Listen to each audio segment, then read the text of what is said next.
Hello, my name is Rain and welcome to my channel where I discuss Fantasy Formula 1. Don't these 1 week breaks feel like an eternity sometimes? I'm so happy F1 is back this weekend. I hope we'll have to see. The weather in Canada is a bit iffy as always, but we'll discuss that a bit later and what that means for F1 Fantasy if the race were to be cancelled. I don't think it's going to be, but you know, there's a risk with what's going on in Canada right now. But with that being said, before we go into Canada, we have to talk about what happened in where were we? Spain. It's been some time. It feels like I haven't recorded a video in so long, even though I did record a video just a week ago talking about the state of the meta, the state of the game, and sort of predicting where I think the game is going to go. This video is going to talk about my team, what I'm likely to do, the assets that I'm eyeing up to buy for the Canadian Grand Prix. Obviously, nothing I mentioned in this video is set in stone, but I will make my final team selection will be, of course, as always, on the deadline stream 2 hours before the deadline on Saturday. Obviously, this time, because it's in Canada, it's a bit later than usual, so it will be evening European time and, a reasonable time maybe for those of you in the Americas. So join me for the deadline stream here on this channel, as well as on my Twitch channel. For the deadline stream 2 hours before qualifying on Saturday. Do not miss that. I'm also doing another gaming stream over on Twitch on Thursday at 8 p.m. Central European time, playing some more F1 Manager 2025. And so if you want to join me for that and just have some fun, you can do so as well. So that is over on Twitch exclusively. With that being said, welcome back to the channel. It's been a week, and we need to discuss what happened in Spain. The Spanish Grand Prix surely put an end to our budget votes for quite some time, unless you had one of those unfortunate DNFs. But some of the point scores that we ended up getting in this Grand Prix were definitely on the higher side. I'm looking at you, Nico Hulkenberg. So I feel like our cheap assets now that Monaco, that Imola is over, are finally going to start rising again with the high scores that we saw in Spain. And if an asset such as Nico Hulkenberg or even Isaac Hadjar's 16-pointer can continue to perform like that going forward, that is going to be absolutely massive for our teams and our budget. And I feel like the budget game is going to be easier to play from now on. As I discussed in the sort of weekend preview video last week, I do think we're sort of soon approaching a place where we can start affording some 2 premium driver, 2 premium constructor teams. Maybe the budget increasing of all of these cheaper assets that have been decreasing for so long might put a stop to that, but we'll have to wait and see. I think one thing we've seen so far this season is with that 3-race average and the major negatives that are still in the game. If you DNF every 3rd race, you're going to keep dropping in price. I mean, the main one we've seen has been Pierre Gasly, who has dropped in price 0.6 million literally every single race this season, which is absolutely unbelievable. So Pierre Gasly is super cheap now and is going to continue dropping probably for this race as well, and then maybe he can start picking up some price increases in Austria. But for now, I'm not really looking at Pierre Gasly. I've baited you guys with Pierre Gasly enough. My team scored a very, very respectable 274 points. The 2 transfers I made were very, very lucky in that I sold assets that DNF'd. Granted, I was almost always planning on selling those assets, so in that case, you know, but those assets I've had for some time, so they could have just DNF'd 2 races ago, and I would have eaten that negative. That of course being the Mercedes assets, which I sold for Ferrari, as well as Alex Albon, which I transferred down to Liam Lawson. Liam Lawson increasing 0.6 million, perfect for my team. I was debating whether to go for Sainz or Lawson. Sainz ended up having an awful race. I thought he would be better, but even starting from further back, he really had no chance even for overtakes, and he ended up actually dropping in price, I believe. Granted, better than what Albon did, but still very, very happy with the 50-50 call of going for Lawson, ending up working out both points-wise and budget-wise. I was really close to getting Sainz there, and that was just another luck. And with that, I don't know if you guys remember my start of the season. I started the season with 3 DNFs, had to wildcard immediately, the worst start to any fantasy game ever, like that I've ever played, or, you know, I've been playing fantasy sports games since like 2017, maybe 2016, 2017, sometime like that. And that was the worst. This season was the worst start ever to any fantasy game I've played. and I've crawled it back to the top 10k. And in fact, I've actually not had a single red arrow so far this season. Every race I've been going up. Now, granted, with that bad of a start, the really only place I could go was up. But even then, making it into the top 10k with this team is well, this soon, right? Is amazing. Last year, I definitely did not have as bad of a start last year. I didn't have a perfect start by any means, but I didn't make the top 10k last year until literally the final race of the season. I ended last year top 9,100 or something like that in the world, and I had not seen the top 10k once throughout the entire season. I ended last season on a high, being inside the top 10k, because I've just had such an up and down season with DNFs and missing some key points. If you remember Sandvort, you remember Sandvort. But top 10k, this team is actually in a really, really good spot. The budget is, I would say, average for those of us who are among the top 20k, right? 114.4 million is nothing to scoff at. It's nothing crazy. It's no two premium constructor, two premium driver team. But 114.4 is not bad. I know people who are in the top 20k who have budgets around 110 million. So I would consider myself to be among the average in terms of budget at this rank. So very, very happy with that. Let's see which assets I'm likely to buy or sell in the Canadian, or for Canada's Grand Prix. So as always, as we're looking into which assets to put into our teams for the next weekend, we have to start at the budget builder on F1 Fantasy Tools website. This place, I mean, I'm using it almost every single video, so the fact that I'm doing that shows you how much I actually value this website, and this website has not failed us so far this season. Again, Antonelli still seems to be a tier A. We still don't know how or where the sort of limit goes. We thought it was 19 million. We thought Kimi Antonelli would decrease 0.6 million. He is not. They've actually discussed on this Discord that is it 18.5 million that is the mark. But I would actually place something in the bucket here and make a guess that once an asset has reached A tier, they actually can't go down to being B tier again. Because why would it be 18.5 million and not 19? I said that before as well, why would it be 19 and not 20 million? But Kimi Antonelli definitely started the year as a B tier asset because he did increase 0.6 million in the first race. But since then, he has only been decreasing or acting like a tier A asset. So either the limit is at 18.5 million or you can't go down a tier. So we'll see which one of the two it is. My prediction is actually that Kimi Antonelli is not going to be able to downgrade to a B tier asset, which is unfortunate for our teams, right? Because we would like for him to drop a bit more in the race. He is a sell though, obviously, if you have him in your team still.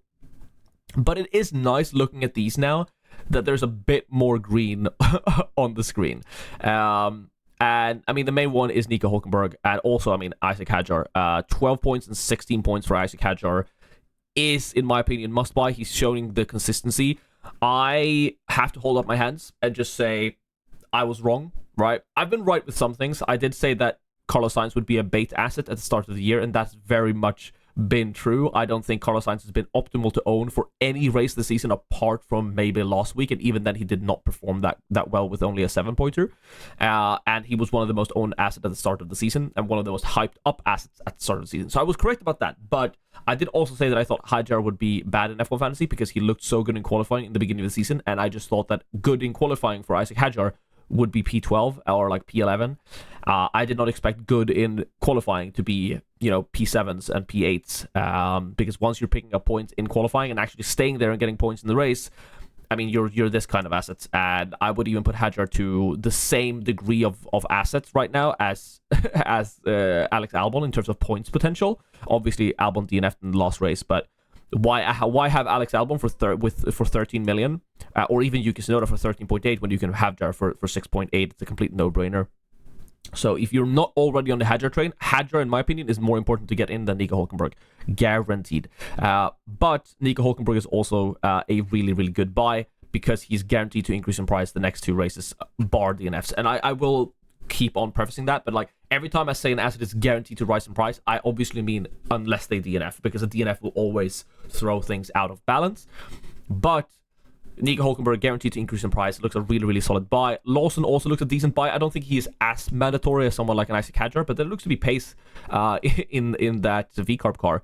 And then you have the 4.5 millions who actually look likely to rise in price for once. I would say if Bortoleto was close to Colapinto in terms of pricing here with a 6-pointer, I would actually prefer to have Bortoleto over Colapinto just because the upgrades on that Sauber car looks decent. If Nico Hulkenberg's drive is anything to Nico Hulkenberg's drive in Spain is indicative of what that new ride is. But with Colapinto being 2 and 6 points here, I feel like you can't really sell him over Bortoleto.